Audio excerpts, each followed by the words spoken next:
शिक्षा से सभी प्रोफेसर प्रिंसिपल मैम हमारे अकेडमी के सभी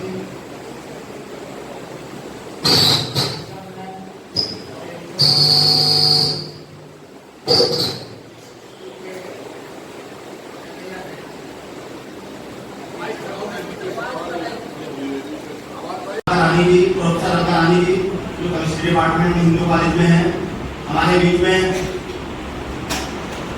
एसपी अकेडमी श्री सुशील कुमार जी मौजूद है और हमारे कॉलेज की प्रिंसिपल सीमा सिंह जी, साथ ही साथ हमारे बीच में 2 पुलिस ऑफिसर की मिसेस हैं मौजूद हैं, कमलेश निरंजन जी और विनीत सिंह जी। मैं आप सब लोगों का धन्यवाद अदा करता हूँ और स्वागत भी करता हूँ कि आपने इस कार्यक्रम में आकर के हम सब लोगों का उत्साह बदल दिया।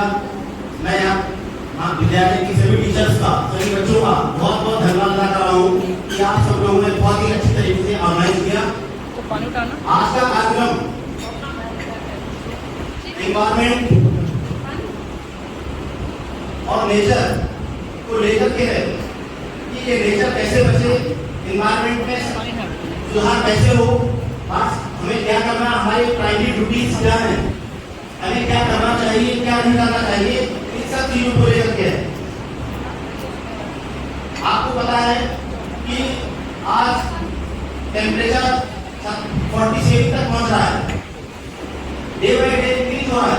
एक दिन ऐसा आएगा कि 50 प्लस हो जाएगा, तब हम लोगों के लिए जीरा दुबर हो जाएगा। तो हम सब लोगों को अभी समय रहते इस पे काम करना है। और जो बेसिक चीजें हैं, सबसे पहले मैं आपको बताना चाहता हूँ कि जो एनवायरमेंट को सेव करने का जिम्मेदारी है वो आप नागरिक की है। हम लोग पेट्रोलियम प्रोडक्ट्स को बढ़ावा देते हैं।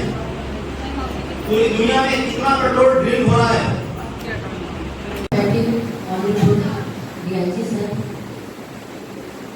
एसपी पुलिस अकेडमी प्रिंसिपल सीमा जी, एसपी साहब की मैडम जो पुलिस अकेडमी में भी उपस्थित है, मैं नाम पूरा बोल रही हूँ, मैडम कमलेश और मैडम एसपी। आप सभी का रेस्पायर रिसर्चर एसोसिएशन और सस्टेनेबल बायोस्फीयर की तरफ से स्वागत है। मेरे लिए डायस पर बैठे अतिथि भी उतने ही सम्मानित हैं जितने डायस के अतिरिक्त बैठे हुए हैं। प्यारी टीचर्स, स्टूडेंट्स, पत्रकार बंधु, कैमरा टीम, आप सभी का रेस्पायर की तरफ से धन्यवाद। आप इतने शॉर्ट नोटिस पर प्रोग्राम की हुई एनवायरमेंट डे पर रेस्पायर के इस प्रोग्राम में आप आए, तहे दिल से आपका स्वागत है। मैं फ्यू वर्ड्स रेस्पायर के बारे में बताना चाहूंगी। Respire Moradabad, Uttar Pradesh, Bharat is an association of researchers formed by Dr. Alika Rani under Society Registration Act 1880, which aims to connect researchers to a green lifestyle that runs parallel to sustainable development via awareness lectures, conferences, seminars, workshops, etc. We have some free vision. We work on girl education, empowering women, safe ecosystem, promotion of clean energy, sustainable development, and inculcate sports in school inspire. पुनः मैं धन्यवाद अदा करूंगी electronic media के काशिफ जी का। काशिफ जी ने day 1 से इस संस्था को, हमारी संस्था को, रेस्पायर को आकर समय से रिपोर्ट करना, हमारे बच्चों का प्रोत्साहन बढ़ाना, हमारे फूड मेडल एक्सीलेंस प्रोग्राम में मुरादाबाद का पूरा मीडिया कर्मी, प्रिंट मीडिया, इलेक्ट्रॉनिक मीडिया समय से उपलब्ध रहे हैं। हमें चाहूंगी बच्चों से इलेक्ट्रॉनिक मीडिया, प्रिंट मीडिया के लिए धन्यवाद के रूप में क्लैपिंग करें।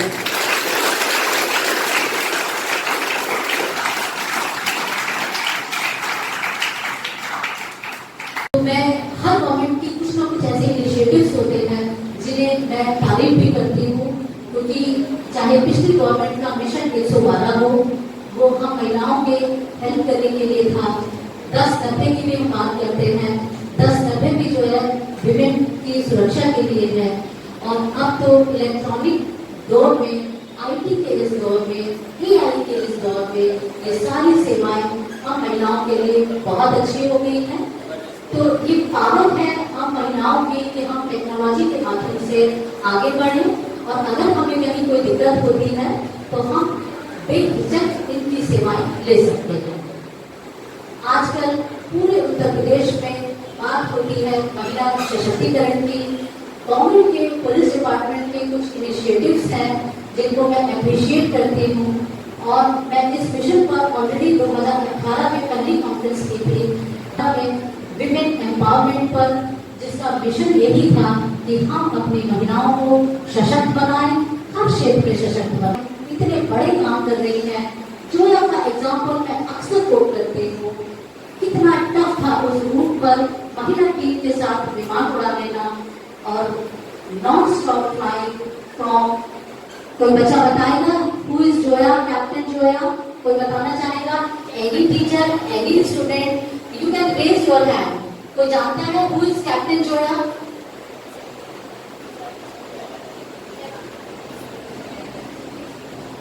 आधे बच्चे जानते तो हैं, लेकिन सोशल मीडिया के दौर में अखबार को आपको प्रिंट मीडिया में नहीं पढ़ना है। Everything is in your pocket, knowledge is in your pocket. तो विजन है टेक्नोलॉजी के दौर में अब पूरे वर्ल्ड को एक ग्लोबल विलेज बना दिया है। तो हम भारत ऐसे ही नहीं विश्व गुरु बनने की बात करते हैं। भारत विश्व गुरु बनने की अगर बात करता है तो वो अपने एंशिएंट नॉलेज, अपने पुराने तौर तरीके, जीवन के प्राचीन संस्कृति, और आजकल जिस तरह की बात हो रही है, सनातन की बात हो रही है यूपी में, तो मैं कहना चाहूंगी सनातन एक साइंस है, and I am professor of science. I believe in facts and technology. अपने स्टूडेंट्स, ये सब बच्चे जो बैठे हुए हैं, इसमें बहुत से बच्चे साइंस के होंगे, आर्ट्स के भी होंगे, तो मैं उनसे कहती हूँ कि बेटा अगर साइंस के नहीं भी हो तब भी आप जो है, अगर वर्ल्ड एनवायरमेंट डे आता है गूगल कीजिए, what is world environment day, why do celebrate world environment day.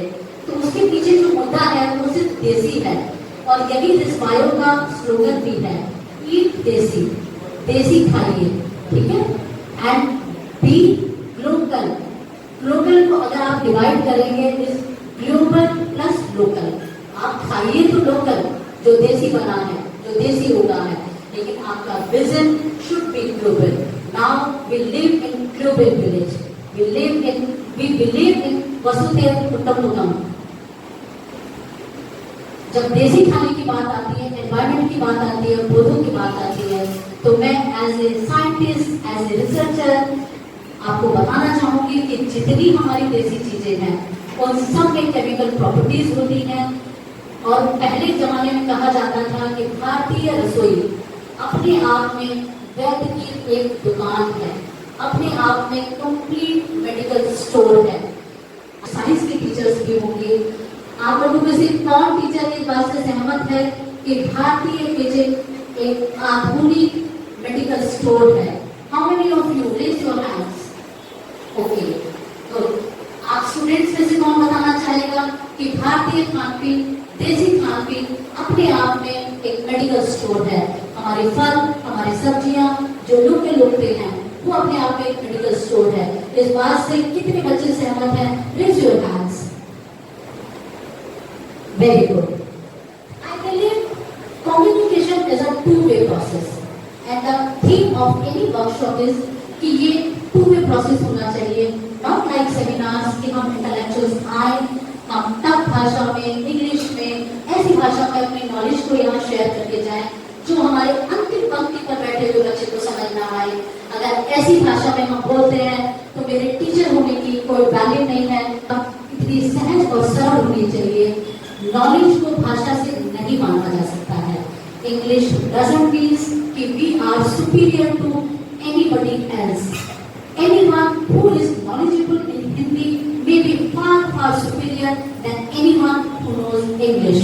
हम कॉलोनी थे तो जाहिर सी बात है हम ब्रिटिश कॉलोनी में रहे हैं तो हम लोगों के यहाँ आज भी इंग्लिश को नॉलेज का माध्यम माना जाता है।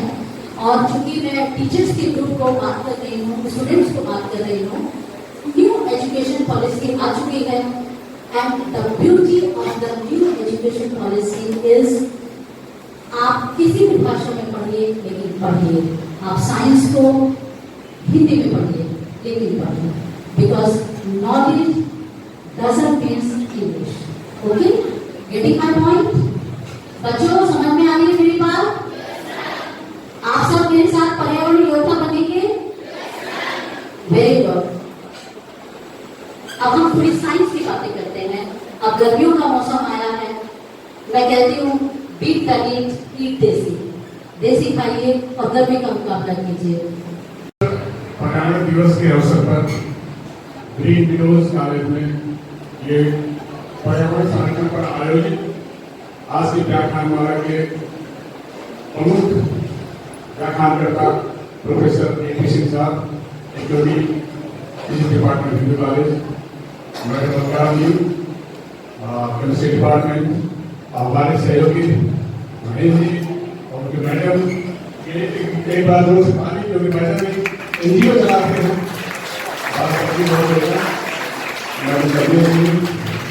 और मैडम एसपीओ और इस सारे कार्यक्रम को सुव्यवस्थित ढंग से ऑर्गेनाइज करने के लिए प्रिंसिपल सुश्री सीमा सिंह जी, हमारे कॉलेज के टीचिंग स्टाफ तथा प्यारे छात्र छात्राओं, सबसे अंत में बोलने का फायदा कम नुकसान ज्यादा है क्योंकि बोलने के लिए नई चीज रहती नहीं है। तो मैं आपको वो चीजें नहीं बताऊंगा जो ऑलरेडी यहाँ डिस्कस हो चुकी है। हम बात करेंगे गवर्नमेंट अफेयर्स की, गवर्नमेंट पर्यावरण संरक्षण के लिए, पर्यावरण मेंटेनेंस के लिए क्या कर रही है। बच्चों आपको ध्यान होगा जब हम लोग दो में थे, तीन से किनारे पढ़ते थे, जैसे जैसे मानव सभ्यता का विकास हुआ, शुरू में पूरी तरह पर्यावरण पर डिपेंडेंट थे।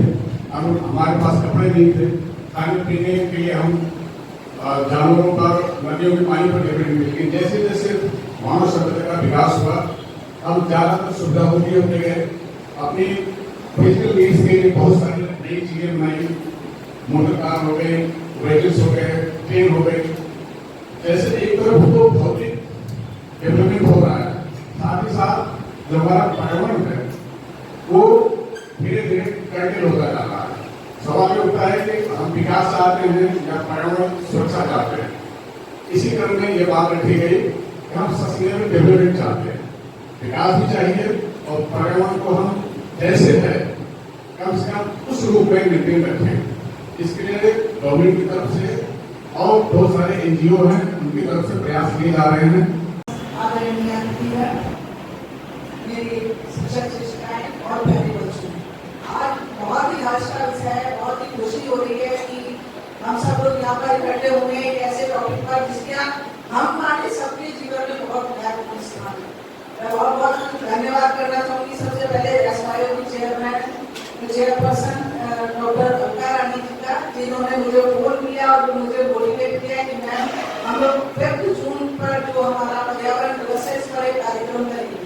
तो मैंने कहा कि मैम 5 जून को तो शायद हमारे बच्चे उपलब्ध नहीं हो पाएंगे क्योंकि सबको समर परेड में जाना है, तो हम एक कार्यक्रम करेंगे और वो करेंगे 27 जून में।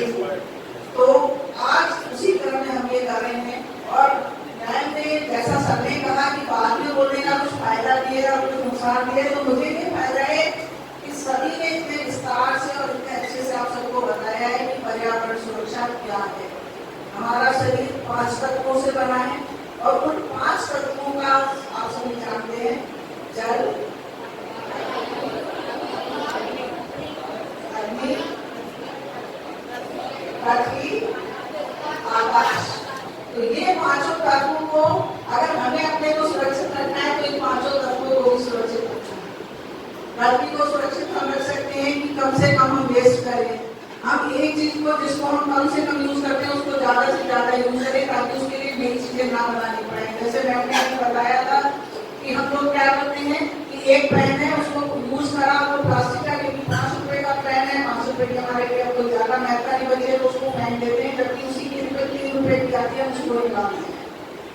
हम इस तरह से कपड़े हैं जो हम कपड़े बहुत ज्यादा यूज कर सकते हैं वो हम क्या करते हैं कि हम उनको 2-3 बार पहना कि क्या बायोडेटिक होगा उसको फेंक देते हैं। इस तरह की बहुत सी चीजें हैं जिनमें जो हम इनको यूज कर सकते हैं। मैम ने बताया कि कैसे हम अपनी देसी चीजों को भूलते जा रहे हैं, सनातनी परंपरा को भूलते जा रहे हैं। सनातनी लिस्ट किसी धर्म या किसी से रिलीजन से नहीं है, सनातन लिस्ट जो लगातार चलता है। जैसा सर ने बताया कि हम क्या करते हैं, हमारे जो पूर्वज थे वो जंगलों में रहते थे, उन्होंने धीरे धीरे डेवलपमेंट किया और हम लोग नई नई चीजें बनाते गए, लेकिन नई चीजें बनाते हुए हम ये सोच भूल गए कि हमने अपने संसाधनों का बहुत ज्यादा ओवर यूज कर दिया है।